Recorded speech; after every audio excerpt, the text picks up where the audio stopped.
YouTube. I actually thought I pressed record initially. I had some good shit in that first video, but I didn't. Um, but basically, it's just a little later on the same day. Feeling fine for the most part. I'm thinking that during my 3rd week anniversary, so a couple days, I'm going to go a little more in depth with a lot of things, because inspiration kind of struck me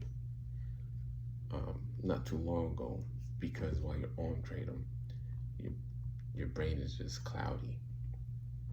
And I remember, like I mentioned, I live in Vegas now, right? So where I live, within like a 2-mile, 3-mile radius, I got like 7, 10 smoke shops I can go to.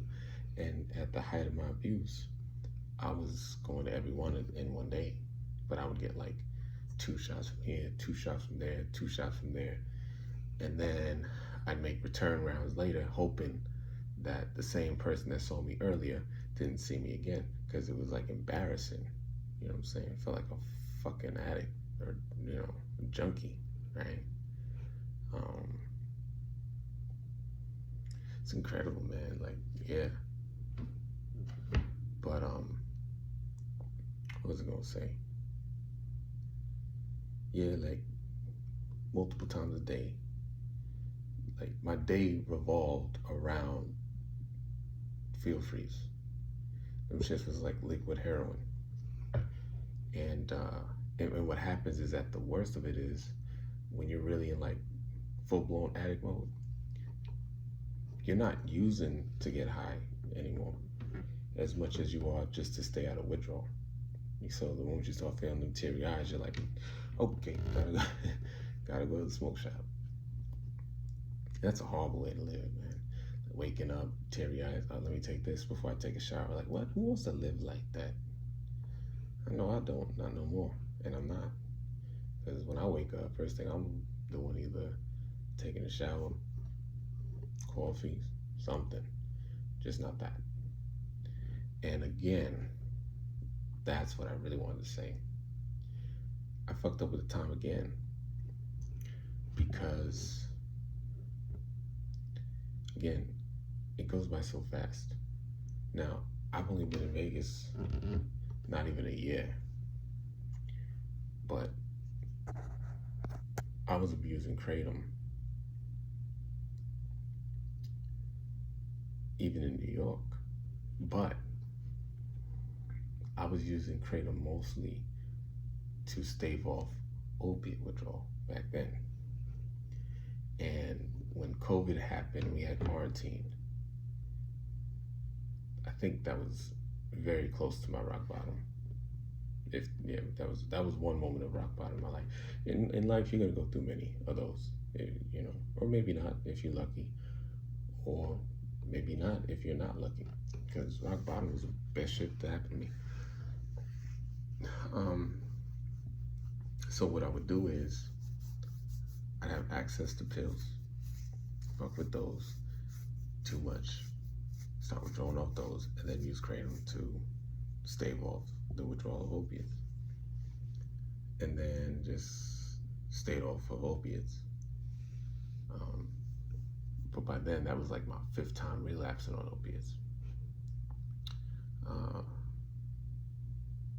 So yeah, honestly, but I wasn't just sticking to feel freeze at that time. I was fucking with powder, shots, all of them. And honestly, looking at it, you probably got to add another 2 years to what I said. So nah, it wasn't 2.5 years, 2 years. I was on for like 4, man. Like hard body. Which then explains a lot of other things too.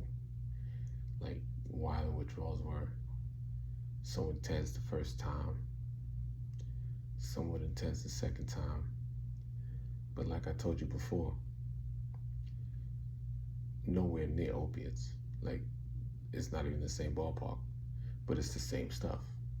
It's just not as intense, but it's way more inconsistent. And there's certain things that you get with Kratom withdrawal that you don't get with opiates. So your hair's not falling out of your head with opiates, and that's just annoying. And Kratom withdrawal lingers more, but it's nowhere near as intense like with opiates. Man, you get to 2 weeks off opiates, you're good. Trust me, you're good. But getting there, hell on earth. Hell on earth. Yeah, it's like Kratom withdrawal is like a grand nephew of the grandfather of opiate withdrawal. You know what I'm saying? Like it's weak. And I know you don't think so. If this is all you dealt with, you think it's the worst shit you can deal with. Trust me, it's not. It could be much worse. You know. And I was fucking with like, yeah, maybe 120 milligrams for a long time. And doing it the junkie way too.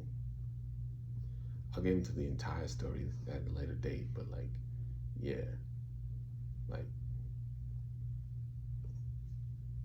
you know what I'm saying? And it lasted longest the first time because that was just the most hell.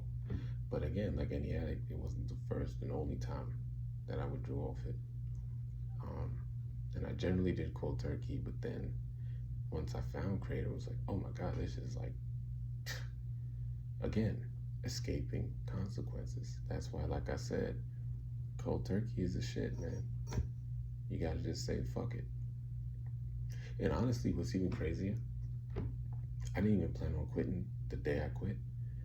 I just got tired. Like my eyes started watering Friday afternoon, about 3:30, 4 o'clock. And instead of going to the smoke shop to be like, I'll start tomorrow, it was just like, man, I'm just getting some groceries, I'm going home, fuck it.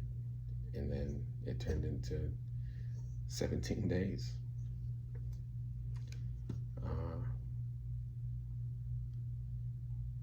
Hasn't been as bad as other withdrawals, so that's good.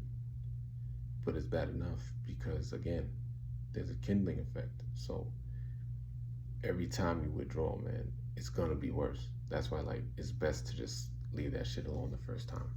It really is, because you start relapsing, man, and each one just gets worse, man.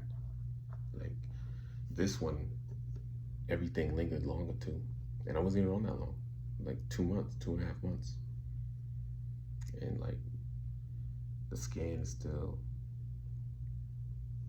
scaly, like a fucking crocodile, alligator skin. Fucking that's about it though for now. Like day 17, 18. I mean, at this point, I was like, I'm good. You know, I ended up not going into the smoke shop, but I'm going to actually do it, and then I'm going to take a picture or a video of the shit I was taking, you know, and just show you like, yo, yeah, look, this is that liquid heroin I was fucked up on. Have it in my hand, and then put it on the shelf and walk out with a Gatorade. No beef. Just to show you guys, like, yo, man, this shit ain't got that hold on you like that. You don't. Because after you find your true self, man, you don't need none of that shit. You don't. And then the average shit is where you find your pleasure. Like, again, beautiful day. Able to clean up a little bit. Even the small things. Like when you're on Kratom, which is a good thing. Kratom can help you quit a lot of things. Like Kratom can get you off alcohol, opiates, you know. Now, the opiate thing, definitely. The alcohol thing, outside of like the heavy shit, alcohol's not that bad. Like wine's specifically. And as y'all get older, trust me, I know when you're young, you want to do Long Island iced teas and nonsense like that on happy hour. Wasting your time. All you need is like a bottle of like a red blend and a date. I'll leave it there. But yeah, man, like wine, the Greeks called it the like the beverage of the gods, right? And it's way more enjoyable when you're not on Kratom. Because when on Kratom, everything's extreme. So you'll be on Kratom, you drink, you party, nah. Kratom should be only used to get off substances, not in addition to substances. And then even then, you can't stay on Kratom long, man. Like if I could do it over, truthfully, I probably would have never taken it and just manned up to the consequences. Just man up to the consequences. Because this is gonna come any one way or the other. Either you're gonna stop or you're not. And for addicts, we can't, there was a line in the show, and if you know the show, you'll know the line. There was a line in the show where it was, you can't be half a gangster, right? And the fact is, not only is that line true, and I know that from personal experience, again, unfortunate, but it goes beyond that to, you can't be half an addict. You can't. You either are going to stay clean or you're not. There's no in between. You can't be like, all right, I'll stay clean, but on the weekends I'll fuck right. Nah, can't do it. One or the other. Trust me. So when you get the merges, just know what you're looking for. It don't take long to get back on today. Like, you're not gonna get reset all the way back to 0, but you'll be back on like day 4 on one use. That's the other thing too about Kratom. But yeah, man, day 17. Actually, about to, head to work, cover. And that's the other thing, man. You gotta stay busy. And it sounds like shit when you're on, say, 7 or 6 or 5. Like, stay busy, motherfucker. I ain't doing shit. But the further away you get, yeah, stay busy. And you're gonna want to. Work OT, man, trust me, because all that money you spent on Kratom, you might want to make it back, So jobs become like a blessing and a curse, because it's hard, but it's worth it, as is the gym. So just another update on day 17, man. Last video for today. Tomorrow's day 18. Well, actually, in a couple hours, it's day 18, because I stopped Friday, again, 3:34. And now it's Monday, 2 weeks later, and it's 2:30, 1:30, excuse me. So yeah, in a couple hours, I'll be going into day 18. And I feel good, man. Just hold in there, hold tight, hang in there. You got it. It ain't that bad. And I always keep saying that. And you probably are thinking, this asshole, but you got it, trust me. By day 10, man, you good. And I'm just pissed that I can't remember, like, the exact duration or how much, like, the amount. It was a lot, though. As I'm looking back, I'm like, yeah, I didn't stop for like, 2020, 2019, 17, 18. It could be anywhere from 3 to 5 years for me. Then quit for almost 2 months or 40 days, relapse, and here we are. And that's it. Done. Can't do it. I'm too old for this shit. But y'all be alright. Have a good one. Alright.